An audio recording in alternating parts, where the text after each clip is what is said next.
сөздөрүн айттык. Эмне дедик? Гыйбат кылган бул орозону бузуп коет деген алымдардын сөздөрүн айттык. Ал дегени орозону бузуп коет дегени орозонун соогуну демек бул орозону бузуп коет да деп ойлоп туруп, гыйбат кылып алып туруп кылган ишиң туура эмес болду.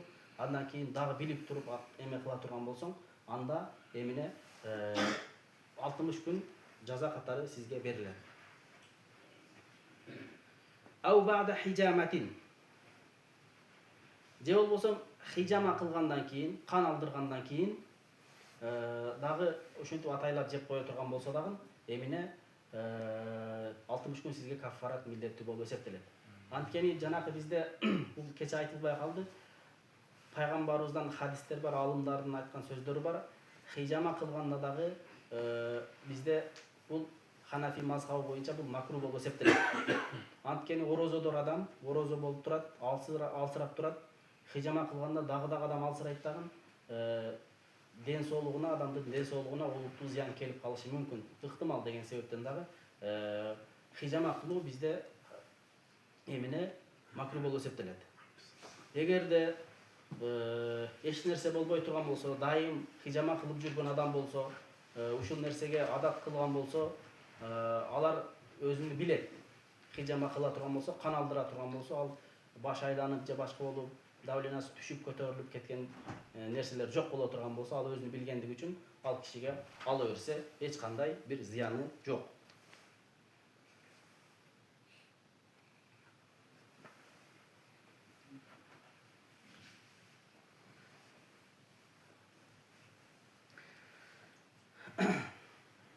Андан кийин урматтуу бир туугандар, жалпы жонунан ушул нерселер майдалап көп деле баарын майдалап икечкире чейин кириштин кереги жок. Негизги маселе ушул эмне билип туруп жеген болсоңуз, бул сөзсүз түрдө орозону бузат.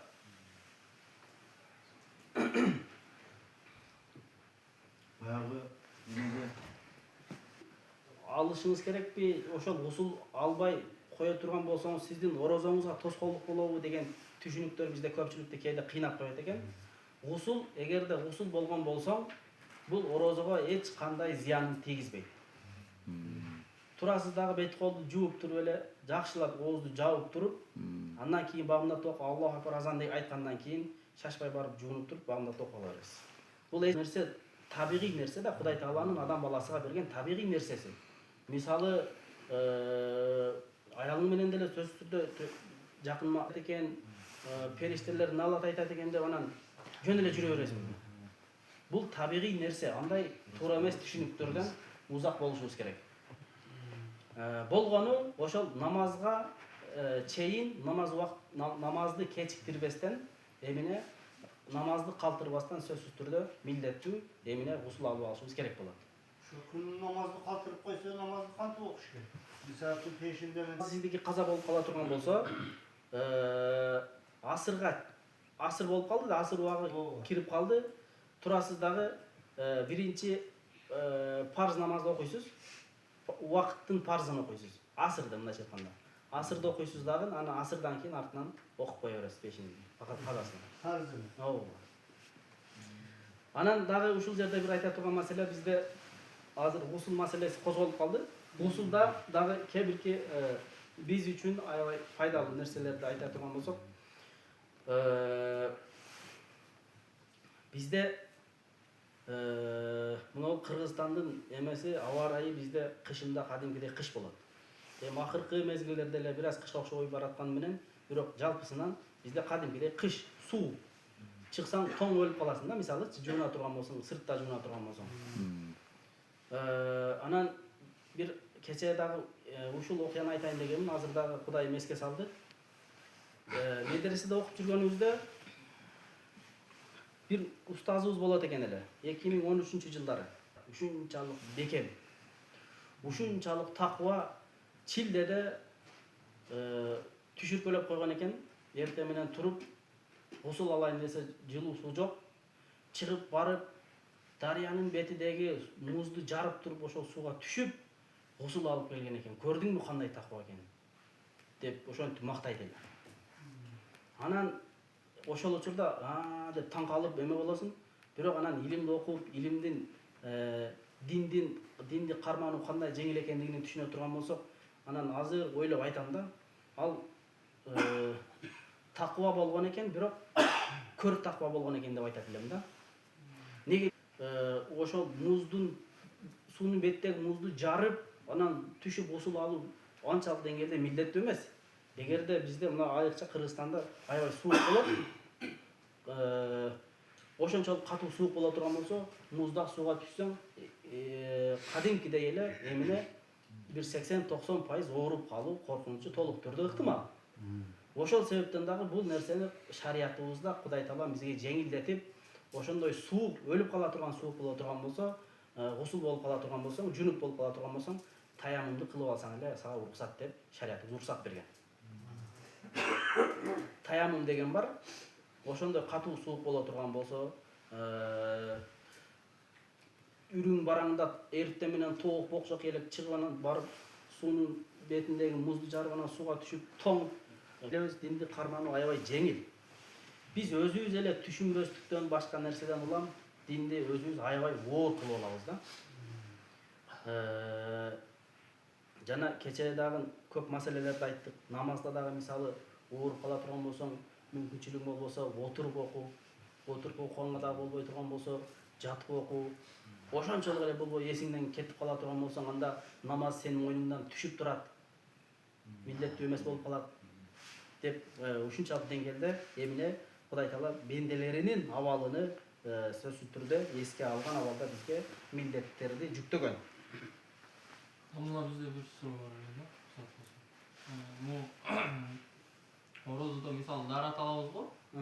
Ооз чайкайбыз да, ошондо күмөндөнүп калсак кандай болот? Мисалы ооз чайкап атып, окуучутуп алдым деп күмөндөнүп калсак кандай болот? Күмөндөнүү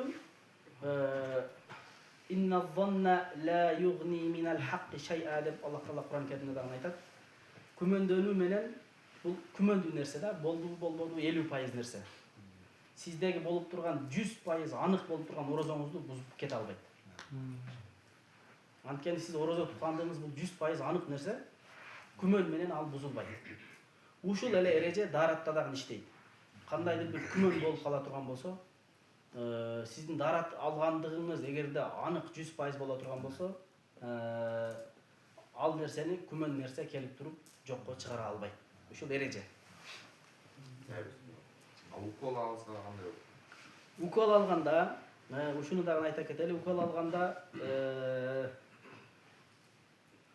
бизде Ханафи мазхаб боюнча бардык эле алымдарыбыз айтып жүрөт, укол алат, жана башка болот, капельница алат, система алат. Ал учурларда орозо бузулбайт.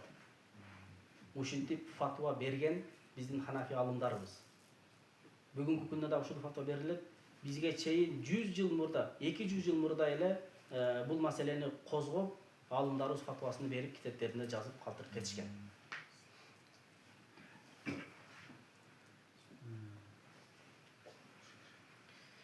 Жана урматтуу бир туугандар, эми бизде ошол мына орозо келип атат.